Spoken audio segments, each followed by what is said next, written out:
Hello everyone, welcome you all. आज का जो हमारा एमएससी का टॉपिक है वो है ओजोनोलाइसिस। हम बात कर रहे थे ऑक्सीडेशन यूनिट की, जिसके अंदर हमने इससे पहले देखा था एल्कीन का ऑक्सीडेशन। और एल्कीन के ऑक्सीडेशन को हम डिफरेंट मेथड से करवा सकते हैं, जिसमें से एक मेथड था इपॉक्सीडेशन। और इपॉक्सीडेशन के बारे में हमने इससे पहले वाले वीडियो के अंदर काफ़ी अच्छे से डिस्कस किया था। और अब हमारा जो नेक्स्ट मेथड आता है वो है ओजोनोलाइसिस। तो आज के इस वीडियो में हम देखेंगे कि ओजोनोलाइसिस क्या होता है और किस तरीके से ये हेल्प करता है एल्कीन के ऑक्सीडेशन में। तो चलिए शुरू करते हैं आज की हमारी वीडियो और बात करते हैं ओजोनोलाइसिस के बारे में। पहले हम ये जानेंगे कि ओजोनोलाइसिस क्या होता है और कैसे ये एल्कीन का ऑक्सीडेशन करता है। तो यहाँ पर ये जो ओजोनोलाइसिस है ये एक रिएक्शन होती है जिसमें आपको एल्कीन का ऑक्सीडेटिव क्लीवेज देखने को मिलता है, जहाँ पर आपको देखने को मिलता है कि जो एल्कीन है उसे हम ट्रीट करेंगे ओजोन से, जिसके बाद में फॉर्मेशन होता है ओजोनाइट का। और ये जो ओजोनाइट है उसे हम फिर से आगे फर्दर डिफरेंट रिएजेंट से ट्रीट करेंगे, जिसके बाद में आपको ऑक्सीडेटिव क्लीवेज या फिर रिडक्टिव क्लीवेज देखने को मिलता है और बाद में ये कन्वर्ट हो जाता है डिफरेंट प्रोडक्ट्स के अंदर। और वो डिफरेंट प्रोडक्ट्स होंगे एल्डिहाइड, कीटोन, कार्बन डाइऑक्साइड या फिर कार्बोक्सिलिक एसिड। तो ये सभी जो प्रोडक्ट है ये डिपेंड करेंगे कि हमने शुरू के अंदर एल्कीन कौन सा लिया था। तो यहाँ पर आपको ये जनरल आउटलाइन देखने को मिल रही है ओजोनोलाइसिस की, जिसमें आपको देखने को मिलेगा हमने एल्कीन ली है। एल्कीन को हम ट्रीट करते हैं ओजोन के साथ में और ये दोनों रिएक्शन करने के बाद में फॉर्मेशन करते हैं ओजोनाइट का। अब ये जो ओजोनाइट है इसका क्लीवेज होता है और आगे हमें प्रोडक्ट देखने को मिलते हैं जो कि एल्डिहाइड, कीटोन, कार्बन डाइऑक्साइड या फिर कार्बोक्सिलिक एसिड कुछ भी हो सकते हैं। तो ये बात होती है हमारे ओजोनोलाइसिस की। अब इसके बाद में हमें यहाँ पर बताया गया है कि कैसे ये रिएक्शन होती है। जैसे कि इस रिएक्शन को हम क्या करते हैं, जो ऑक्सीजन की स्ट्रीम होती है जिसके अंदर आपको 2 से 9% तक ओजोन देखने को मिलता है, उसको सॉल्यूशन के अंदर से पास करते हैं। सॉल्यूशन या फिर सस्पेंशन जो कि उस पर्टिकुलर कंपाउंड का होता है जिसका हमें ओजोनोलाइसिस करवाना है। और ये जो कंपाउंड होगा ये सुटेबल सॉल्वेंट के अंदर रखा जाएगा, जैसे CH2Cl2 या फिर CH3OH। तो यहाँ पर आपको ये जो सॉल्वेंट है ये देखने को मिलेगा रूम टेम्परेचर या फिर बिलो रूम टेम्परेचर पर। तो इस तरीके से आप ओजोनाइट का फॉर्मेशन करोगे। अभी जो ओजोनाइट है वो एक्सप्लोजिव होता है नेचर के अंदर, और ये जो ओजोनाइट है इसे क्लीव किया जाता है ऑक्सीडेटिव क्लीवेज के द्वारा या फिर रिडक्टिव क्लीवेज के द्वारा। तो अगर हम इस ओजोनाइट को क्लीव करते हैं ऑक्सीडेटिवली तो ये फॉर्मेशन करता है कार्बोक्सिलिक एसिड और कीटोन का, और अगर हम इसको रिडक्टिवली क्लीव करते हैं तो ये फॉर्मेशन करता है एल्डिहाइड और कीटोन का। तो ये बात होती है हमारे ओजोनाइट को लेकर। अब यहाँ पर एक आपको जर्नल आउटलाइन भी देखने को मिल रही है। हमने शुरू में लिया था एल्कीन, इसको ट्रीट किया था ओजोन के साथ में, तो ये फॉर्मेशन करेगा ओजोनाइट का। अब ओजोनाइट को हमें क्लीव करना है और इसे हम दो तरीके से क्लीव कर सकते हैं, ऑक्सीडेटिव क्लीवेज और रिडक्टिव क्लीवेज।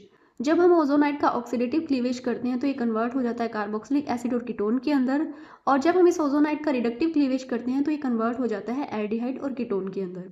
तो इस तरीके से आपको एक जनरल आउटलाइन पता लग जाती है ओजोनोलाइसिस की। अब हम बात करेंगे ऑक्सीडेटिव क्लीवेज और रिडक्टिव क्लीवेज के बारे में। सबसे पहले हम बात करेंगे ऑक्सीडेटिव क्लीवेज की कंडीशन को लेकर। अगर हम इस ओजोनाइट को किसी ऑक्सीडाइजिंग एजेंट की प्रेजेंस के अंदर क्लीव करवाते हैं तो हम उसे बोलेंगे ऑक्सीडेटिव क्लीवेज।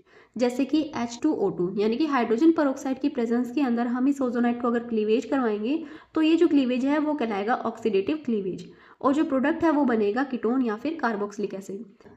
अब अगर मान लीजिए इस कंडीशन में कहीं पर भी एल्डिहाइड बनेगा तो ये क्या करेगा, हाइड्रोजन परऑक्साइड से फर्दर ऑक्सीडाइज किया जाएगा और कन्वर्ट कर दिया जाएगा कार्बोक्सिलिक एसिड के अंदर, जबकि जो कीटोन है उसका फर्दर ऑक्सीडेशन रेजिस्ट किया जाता है।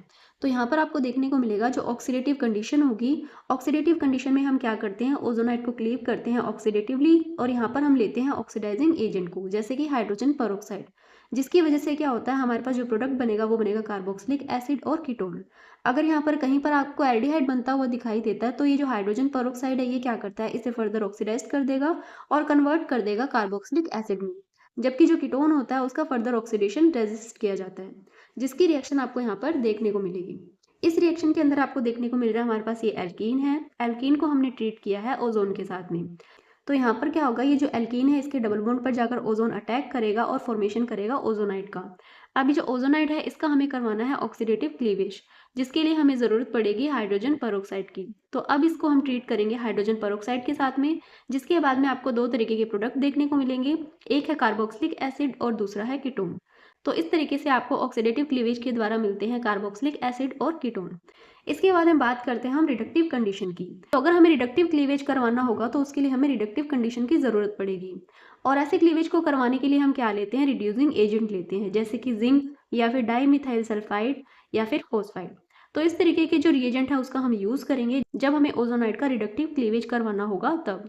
और यहाँ पर जो आपको प्रोडक्ट देखने को मिलते हैं वो है कीटोन्स और एल्डिहाइड्स। तो ये दो प्रोडक्ट आपको रिडक्टिव कंडीशन में देखने को मिलते हैं। अब इस रिडक्टिव कंडीशन में क्या होता है, जो रिड्यूसिंग एजेंट है वो एल्डिहाइड का जो फर्दर ऑक्सीडेशन है उसे प्रिवेंट करता है। तो यहाँ पर आपको जनरल आउटलाइन देखने को मिल रही होगी। यहाँ पर है ओजोनाइड, और ओजोनाइड को हम ट्रीट करते हैं जिंक के साथ में या फिर डाइमिथाइल सल्फाइड के साथ में, जिसके बाद में आपको यहाँ पर कुछ ऐसे प्रोडक्ट देखने को मिलते हैं। एक है कीटोन और दूसरा है एल्डिहाइड। इसका अगर हम एग्जांपल देखें तो यहाँ पर एग्जांपल के तौर पर आपको ये एल्कीन देखने को मिल रही है। इसको हम ट्रीट करते हैं O3 के साथ में, फॉर्मेशन होता है ओजोनाइड का। अभी जो ओजोनाइड है इसे हमें क्लीव करना है रिडक्टिव कंडीशन के अंदर। तो यहाँ पर हम लेंगे डाइमिथाइल सल्फाइड, जिसके बाद में फॉर्मेशन होगा एल्डिहाइड और कीटोन का। अब इसके बाद में हमारे पास एक पॉइंट ये भी आता है कि ये जो हमने रिड्यूसिंग एजेंट लिया है रिडक्टिव क्लीवेज करवाने के लिए, अगर हम यहाँ पर स्ट्रॉन्ग रिड्यूसिंग एजेंट ले लेते हैं तो क्या होता है। तो अगर हम इस कंडीशन के अंदर स्ट्रॉन्ग रिड्यूसिंग एजेंट लेते हैं तो वो क्या करेगा, आगे रिडक्टिव डिकम्पोजिशन शो करेगा। इसका मतलब है जो कार्बोनिल प्रोडक्ट बनेंगे यहाँ पर वो फर्दर रिड्यूस हो जाएंगे उनके कॉरस्पॉन्डिंग एल्कोहल्स के अंदर। और ये बात आपको इस एग्जांपल से काफ़ी अच्छे से समझ आएगी। हमारे पास ये है एल्कीन। एल्कीन को हमने ट्रीट किया ओजोन के साथ में, जिसके बाद में फॉर्मेशन होता है यहाँ पर ओजोनाइड का। अभी जो ओजोनाइड है उसे हमें क्लीव करना है रिडक्टिव कंडीशन के अंदर। तो यहाँ पर हमने दो तरीके की रिडक्टिव कंडीशन ली है। एक में हम करवा रहे हैं नॉर्मल रिडक्शन जैसे कि डाइमिथाइल सल्फाइड के साथ में, और दूसरी जो कंडीशन है उसके अंदर हमने लिया है स्ट्रॉन्ग रिड्यूसिंग एजेंट को। तो नॉर्मल कंडीशन के अंदर आपको पता है हमारे पास जो प्रोडक्ट बनेगा वो बनेगा एल्डिहाइड और कीटोन। तो हमारे पास इस एल्कीन के अकॉर्डिंग बनता है यहाँ पर एल्डिहाइड और फॉर्मेल्डिहाइड।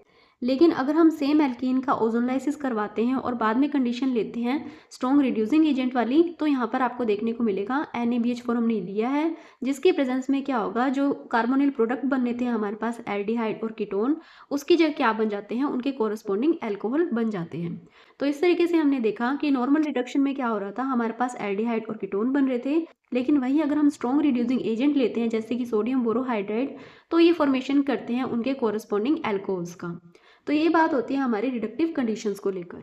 अब इसके बाद में हमारे पास एक पॉइंट ये भी आता है कि जो ओजोन होता है वो एक इलेक्ट्रोफिलिक रिएजेंट होता है, जिसकी वजह से क्या होता है, जो इलेक्ट्रॉन रिच एल्कीन होती है उनके साथ ये काफ़ी फास्टर रिएक्शन शो करता है। तो अगर हमारे पास ऐसी एल्कीन हो जो कि मोर एल्किल सब्स्टिट्यूट हो और दूसरी लेस सब्स्टिट्यूट एल्कीन हो, तो यहाँ पर क्या करेगा, जो ओजोन है वो मोर एल्किल सब्स्टिट्यूट वाली एल्कीन को रैपिडली ऑक्सीडाइज करेगा और फॉर्मेशन करेगा उसके कॉरस्पॉन्डिंग प्रोडक्ट्स का। तो यहाँ पर इस एग्जांपल में हम देख पा रहे हैं जो ओजोन है वो जाकर इस एल्कीन पर अटैक करेगा, क्योंकि ये क्या है, मोर एल्किल सब्स्टिट्यूट एल्कीन है, जिसके बाद में आपको प्रोडक्ट कुछ ऐसे देखने को मिलेंगे। तो ये था आज का हमारा वीडियो लेक्चर, जहाँ पर हमने डिस्कस किया ओजोनोलाइसिस के बारे में और डिफरेंट तरीके की कंडीशन के अंदर ओजोनोलाइसिस को देखा। तो इस वीडियो के लिए इतना ही। आई होप आपको वीडियो अच्छा लगा होगा। अगर वीडियो अच्छा लगा तो चैनल को सब्सक्राइब करें, इसी के साथ में वीडियो को ज़्यादा से ज़्यादा शेयर करें और लाइक करें। Thank you.